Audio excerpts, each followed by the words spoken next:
நம்ம கிட்ட ஒரு பவர் பேங்க்கும் இருக்கு, ஒரு ஃபோனும் இருக்கு. ரெண்டுத்துலயுமே சார்ஜ் சுத்தமா இல்ல. ஆனா சார்ஜர் ஒண்ணே ஒன்று தான் இருக்கு. அப்ப இதை நம்ம எப்படி சார்ஜ் பண்ணுவோம் அப்படின்னு சொல்லி கேட்டீங்கன்னா, என்ன மாதிரியான சில அறிவாளிகள் என்ன பண்ணுவோம் அப்படின்னா, ஃபர்ஸ்ட் இந்த சார்ஜரை வந்து பவர் பேங்கோட கனெக்ட் பண்ணிடுவோம். அதுக்கப்புறமா ஒரு சின்ன கேபிளை வச்சு இந்த பவர் பேங்க்ல இருந்து நம்ம பவர் எடுத்து அதை வந்து ஃபோனில் கனெக்ட் பண்ணுவோம். வெரி குட்ரா. எவ்வளவு இன்டெலிஜென்ட்டான ஐடியா இல்லை, ஒரே டைமில் நமக்கு பவர் பேங்க்கும் சார்ஜ் ஆகும், ஃபோனும் சார்ஜ் ஆகும். ஆனால் இதுதான் வந்து இருக்கையிலே மிகப்பெரிய கூறுகட்டம்.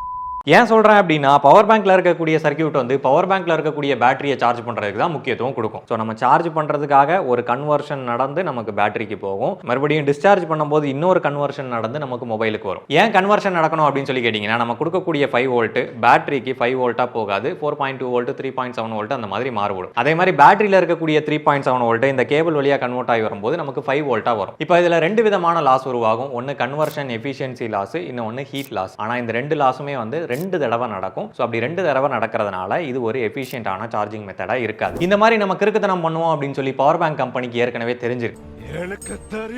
அதனால இப்போ வரக்கூடிய பவர் பேங்க்லாம் வந்து பாத்தீங்கன்னா அதுலயே பாஸ் த்ரூ சார்ஜிங் அப்படின்ற ஒரு ஆப்ஷன் கொடுக்குறாங்க. நம்ம சார்ஜரை கனெக்ட் பண்ணிட்டு அது மூலமா அவுட்புட்டை எடுக்கும் போது ஆட்டோமேட்டிக்கா இந்த நம்ம சார்ஜரோட அவுட்புட் தான் டைரக்டா நமக்கு மொபைலுக்கும் கிடைக்கிற மாதிரி இருக்கும். ஆனா இந்த மாதிரி ஷேர் ஆகிறதுனால ஃபாஸ்ட் சார்ஜிங்கான ஆப்ஷன் 2 டிவைஸ்லயுமே கிடைக்காது. ஸோ பெஸ்ட்டா சார்ஜ் பண்றதுக்கான வழி எது அப்படின்னு சொல்லி கேட்டீங்கன்னா, ஏதாவது ஒரு டிவைஸை அட் அ டைம்ல ஃபர்ஸ்ட் சார்ஜ் பண்ணி முடிச்சுட்டு அதுக்கு அடுத்த டிவைஸை நம்ம சார்ஜ் பண்ணிக்கலாம்.